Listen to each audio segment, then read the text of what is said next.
Una maldición es la expresión de un deseo maligno dirigido contra una o varias personas que, en virtud del poder mágico del lenguaje, logra que ese deseo se cumpla. Las maldiciones tienen un papel destacado en las creencias populares de muchos pueblos, así como en sus mitos y leyendas. Anteriormente toqué el tema en un video en el que hablé de cuadros supuestamente malditos, una silla y hasta un comercial que, según mucha gente, también lo están. Pero hoy hablaremos de películas malditas, títulos que quizá no debieron rodarse nunca. Películas icónicas que se han ganado la reputación de malditas por ser el centro de extrañas tragedias y coincidencias difíciles de explicar. Dos de los actores de El Exorcista, Jack McGowran y Vasiliki Maliaros, que daba vida a la madre del padre Karras, murieron antes de que se estrenara la película en 1973. Otros 7 miembros del equipo fallecieron antes de poder ver proyectada la obra maestra de William Friedkin, adaptación de la novela de William Peter Blatty. Además, el decorado de la casa en la que vivía Regan ardió en un incendio. Solo se salvó, no es difícil de adivinar, sí, la habitación de la niña poseída. Además de las 7 muertes citadas, algunos de los miembros del reparto perdieron a miembros de su familia durante el rodaje. Linda Blair sufrió la pérdida de su abuelo y Max von Sydow la de su hermano el primer día de rodaje.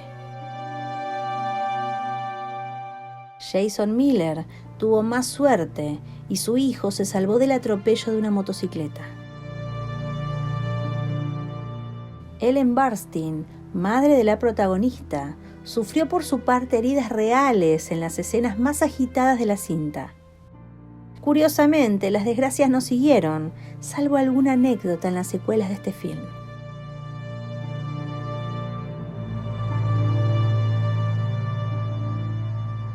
Este no es el único ejemplo de rodaje que arrastra la fama de haber sido castigado por las fuerzas sobrenaturales, quizá por meterse donde no debía.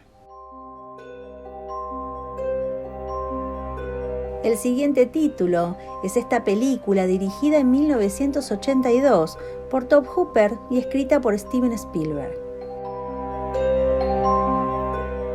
Poltergeist hizo honor a su nombre con otra serie de trágicas casualidades, entre las que se destacan 2 asesinatos. Además, Heather O'Rourke murió a los 12 años tras sufrir el día anterior un paro cardíaco y un choque séptico subsiguientes a una obstrucción intestinal, posiblemente a causa de un defecto de nacimiento, posteriormente diagnosticado en 1988 como la enfermedad de Crohn. En realidad, tenía estenosis intestinal aguda.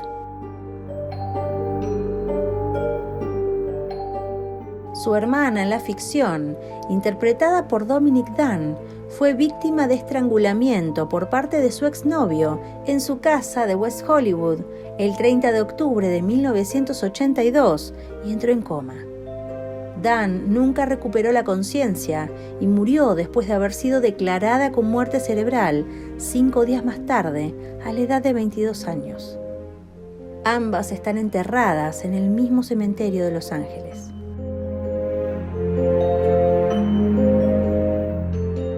Lou Perryman tuvo una muerte aún más violenta. Perryman fue asesinado en su casa en Austin, Texas, el 1 de abril de 2009 por un hombre de 26 años llamado Seth Christopher Tatum, quien recientemente había sido liberado de prisión por robo con agravantes, había dejado de tomar sus medicamentos y había estado bebiendo. Más tarde confesó que había matado a Perryman con un hacha. El 26 de junio de 2009, Tatum fue acusado de 2 cargos de homicidio capital y fue sentenciado a cadena perpetua. Otros 2 actores de las 3 películas de las que se compone la saga, Julian Beck y Will Sampson, murieron por diferentes causas. El primero falleció en 1985 durante el rodaje de la segunda parte debido a un cáncer de estómago. Sampson, nativo americano que interpretó a un brujo llamado Taylor, también en la segunda parte, murió en 1987 por complicaciones en un trasplante. Lo más llamativo en su caso es que aseguraba ser chamán en la vida real. Menos trágico, pero también llamativo, es que los esqueletos utilizados en la conocida escena de la piscina del primer Poltergeist fueran reales, según denunció la actriz JoBeth Williams en algunas entrevistas. Richard Donner, director de La Profecía, entre otras, y el productor de la película, Mace Neufeld, vivieron de cerca un atentado del grupo terrorista IRA, cometido justo en el hotel donde se hospedaban. Es solo una de las coincidencias que forman parte de la intrahistoria en esta película, que se estrenó el 6 del 6 del 76, otra decisión publicitaria que pudo tentar en exceso a las fuerzas oscuras y a la que se oponía el Vaticano, que envió un comunicado oficial diciendo que se oponía a su realización, alegando que se hacía únicamente con fines consumistas y económicos. La numerología es caprichosa, pero resulta que John Richardson, responsable de los efectos especiales, tuvo un accidente durante la postproducción de la película, cuando él ya estaba embarcado en el rodaje de Un puente lejano. Sucedió en el kilómetro 66,6 de una carretera en dirección a Lieja. Él salió ileso, pero su asistente, Liz Moore, murió decapitada, como uno de los personajes de la película. Tiene su gracia que en la cinta, Damien, el niño protagonista, tampoco mata a nadie directamente, sino que los distintos personajes van sufriendo incomprensibles accidentes.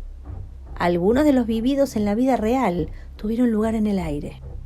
Gregory Peck, protagonista del largometraje, no se libró de la supuesta maldición. Un rayo alcanzó el avión donde viajaba cuando tenía que reincorporarse al rodaje. Ese mismo día, sin duda tormentoso, el guionista David Seltzer sufrió idéntico percance en un avión diferente. Mucho más dramático es lo que ocurrió con otro vuelo privado a Israel que iba a tomar Peck.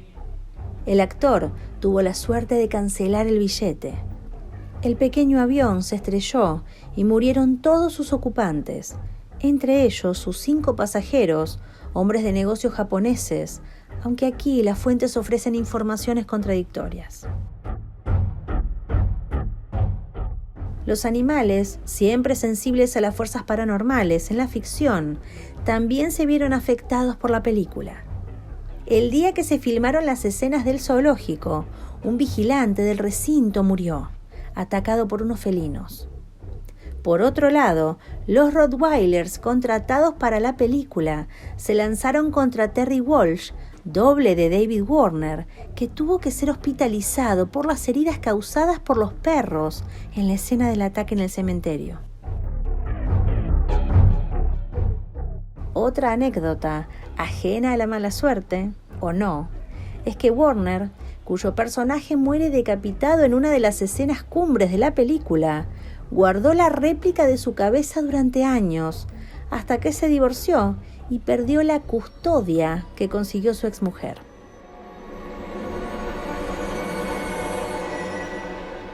En los límites de la realidad es una película de 1983, producida por Steven Spielberg como una versión para el cine de la serie de los años 50 y 60, Dimensión Desconocida.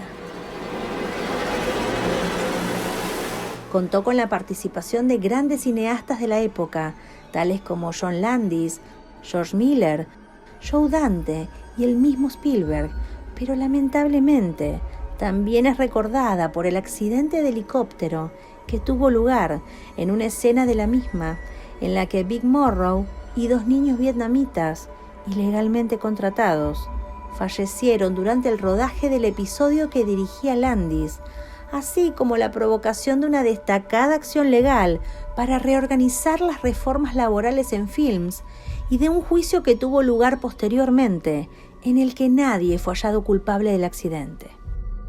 2 años antes, Vic Morrow se había hecho un seguro de vida tras tener la premonición de que moriría en un accidente de helicóptero. Por supuesto, la escena fue suprimida en el montaje final.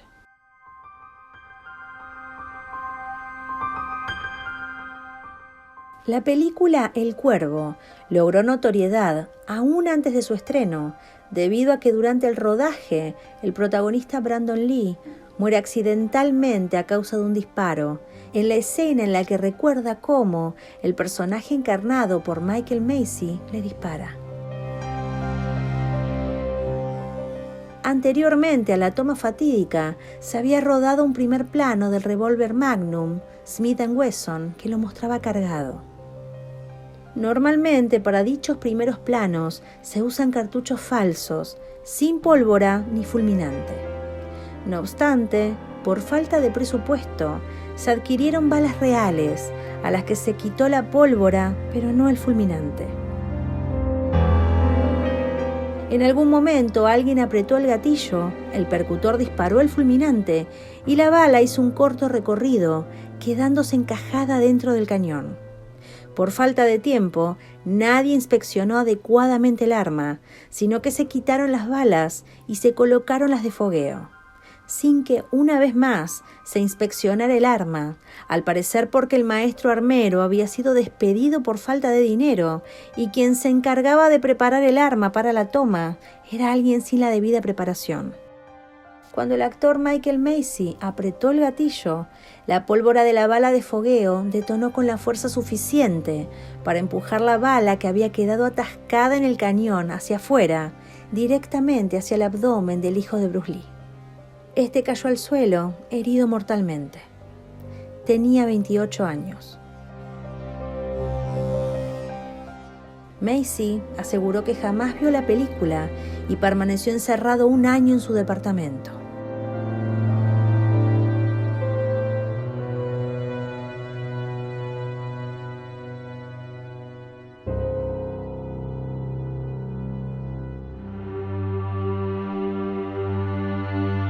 El drama sobre la adolescencia rebelde sin causa fue dirigido por Nicholas Ray. Sus jóvenes y prometedores protagonistas no llegaron a cumplir los 40 años, víctimas de una serie de muertes extrañas.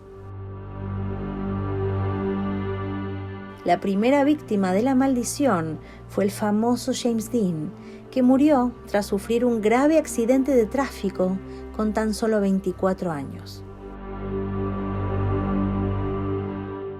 El siguiente fue Nick Adams, a los 36 años, a causa de una sobredosis de medicamentos recetados bajo prescripción facultativa.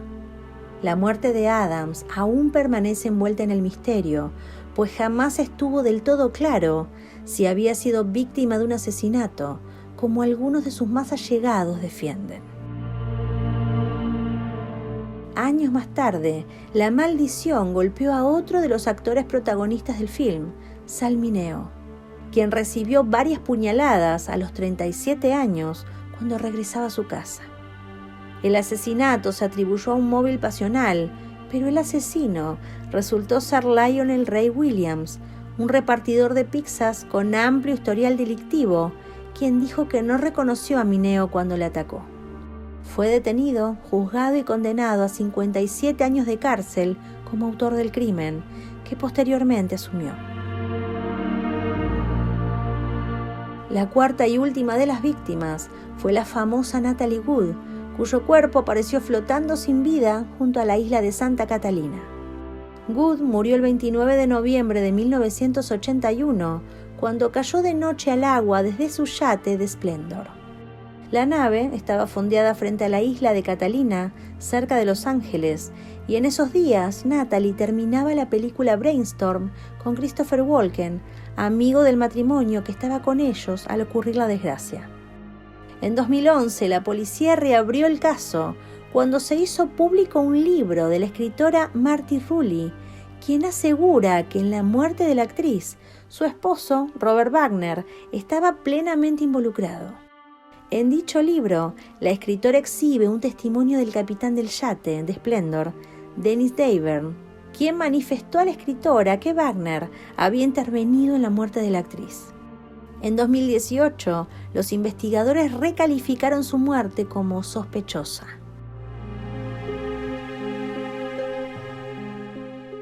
En El Caballero Oscuro, Joker volvía a medir sus fuerzas contra Batman y la expectación era notable. Al propio interés cinematográfico, pronto se le uniría el morbo por ver la película, cuyos 3 protagonistas habían caído en desgracia. El primero fue el propio Joker, Heath Ledger, cuya repentina muerte sobrecogió al mundo. Falleció a causa de una sobredosis accidental de medicamentos cuando la película aún estaba en postproducción. Batman, Christian Bale, fue denunciado por su madre y por su hermana, acusado de haberlas golpeado. Scotland Yard demoró el arresto para que Bale pudiera acudir a la premiere del filme en Londres. La última víctima de esta maldición fue Morgan Freeman, quien interpretó a Lucius Fox. El actor sufrió un accidente de tráfico que lo dejó herido de gravedad y lo mantuvo varios meses ingresado en un hospital. Una innegable sucesión de infortunios que terminaron por etiquetar a El Caballero Oscuro como una de las películas malditas por excelencia.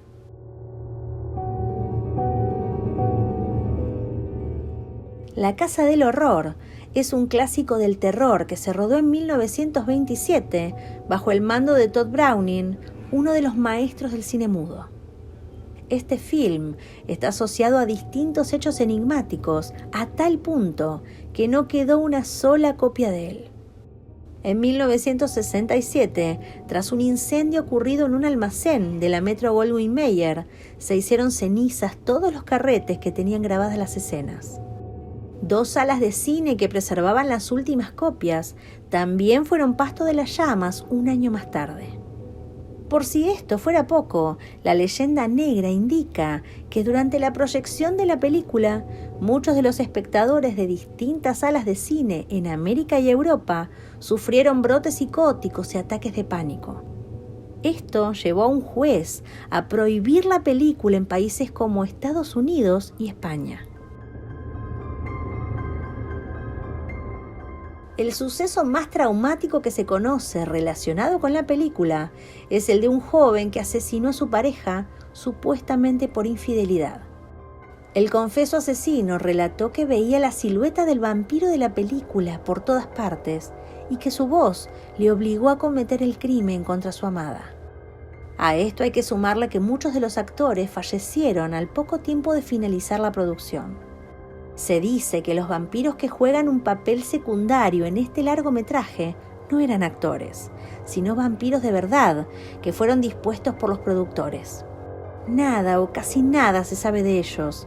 Al finalizar el rodaje, se les perdió la pista.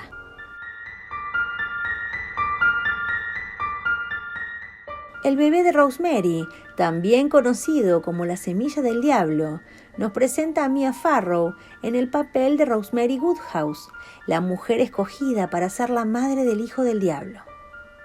La película se filmó en el edificio Dakota, construcción conocida por su historial negro, rituales satánicos, brujería, fenómenos poltergeist y asesinatos tan mediáticos como el de John Lennon.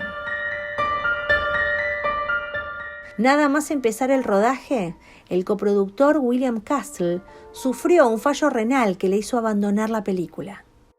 El primero en morir fue el compositor de la banda sonora, Christoph Komeda, a causa de un coágulo cerebral. Objeto de un padecimiento muy similar, murió uno de los personajes secundarios de la película. ¿Coincidencia? Aunque lo realmente trágico fue lo sucedido el 9 de agosto de 1969 a la pareja del director Roman Polanski, la actriz Sharon Tate. La intérprete tenía tan solo 26 años y estaba embarazada de 8 meses y medio cuando estaba en su residencia con 4 amigos y fueron asesinados por la secta del criminal Charles Manson.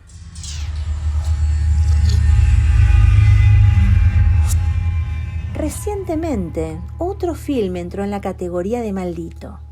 Se trata de Antrum, la cinta que aseguran que provoca la muerte de quien la mira. A modo de comentario, yo la he visto. Si buscan información, encontrarán algo como esto. Después de proyectarse en un festival de cine en Budapest, los cines y teatros se incendiaron y varios de los presentes murieron en circunstancias misteriosas. Años más tarde, hubo una especie de rebelión en una sala de San Francisco, donde casualmente se proyectaba Antrum, y debido al caos que se generó, la única copia física del film desapareció. A través de una combinación de estilos, los directores David Amito y Michael Laicini recrean lo que califican como la película más mortal jamás hecha. Aunque en realidad Antrum no es más que una ficción que busca hacer creer al espectador que se trata de una obra maldita, y fue realizada en 2019, no en la década del 70. Aunque convengamos que es un film extraño, en el que se cita continuamente la búsqueda del diablo. La duda está sembrada, y cada cual sacará sus conclusiones. ¿Coincidencias o sucesos paranormales? La vida es misterio, la luz ciega y la verdad inaccesible asombra.